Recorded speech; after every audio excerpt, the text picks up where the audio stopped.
The major excretory organ of mammals is the kidney. Humans have two kidneys located in the upper rear region of the abdominal cavity. The urine they produce is conducted to the urinary bladder through the ureters. The urethra drains the bladder. The internal structure of the kidney includes an outer cortex and an inner medulla. The ureter divides into branches, the ends of which envelop medullary tissues called renal pyramids. The actual work of the kidney is carried out by functional units called nephrons. Each human kidney contains about 1 million nephrons. Each nephron consists of vascular and tubule components. An afferent arteriole carries blood to a knot of capillaries called the glomerulus.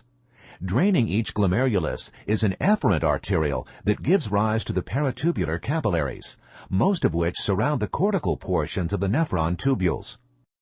Blood pressure forces water and small molecules to be filtered from the glomerulus and collected in Bowman's capsule.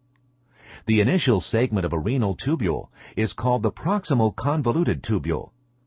The glomerulus, Bowman's capsule, and proximal convoluted tubule of each nephron are located in the cortex. From the proximal convoluted tubule, the nephron tubule turns down into the medulla. The portion of the tubule in the medulla is called the loop of Henle. Where the ascending limb of the loop of Henle reaches the cortex, it becomes the distal convoluted tubule. The distal convoluted tubules of many nephrons join a common collecting duct in the cortex.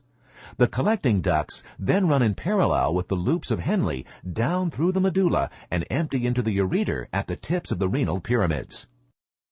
A few peritubular capillaries run into the medulla in parallel with the loop of Henle and the collecting duct and form the vasa recta. These capillaries carry away the molecules that are reabsorbed from the tubules. All of the peritubular capillaries join back together into a venule that eventually leads to the renal vein.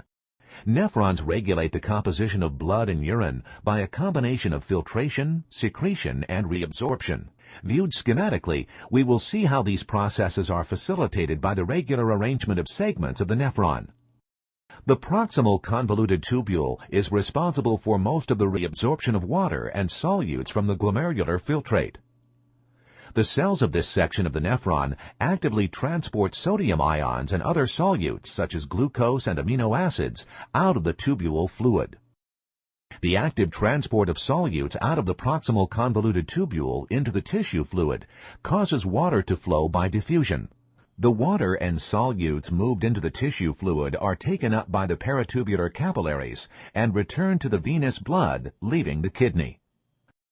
Despite the large volume of water and solutes reabsorbed out of the proximal convoluted tubule, the overall concentration or osmolarity of the fluid that enters the loop of Henle is similar to that of the blood plasma, although its composition is quite different. The ability of the kidney to produce urine that is hypertonic to the blood plasma is due to the loop of Henle.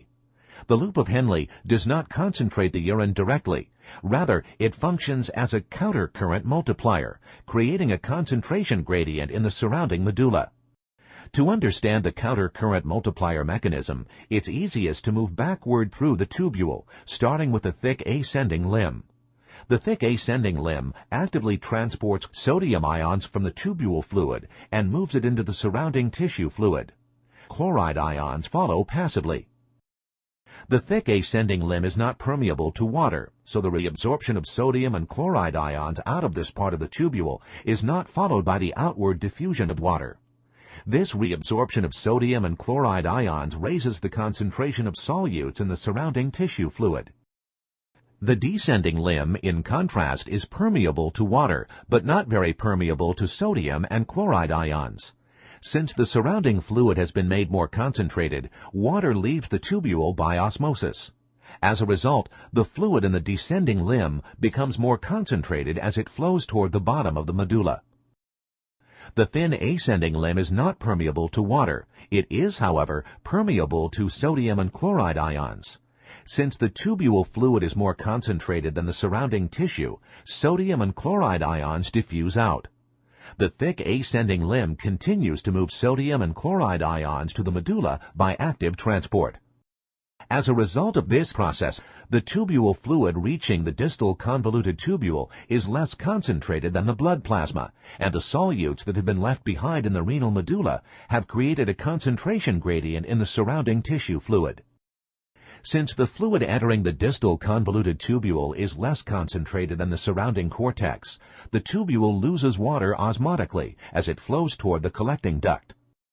The tubule fluid entering the collecting duct is at the same concentration as the blood plasma. However, since sodium and chloride ions have been moved out of the tubule fluid, urea and other waste products make up a greater proportion of its total solute content.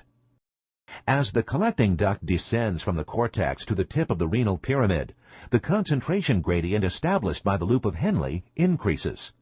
This increasing solute concentration causes more and more water to be absorbed from the fluid, thus concentrating the urine in the collecting duct.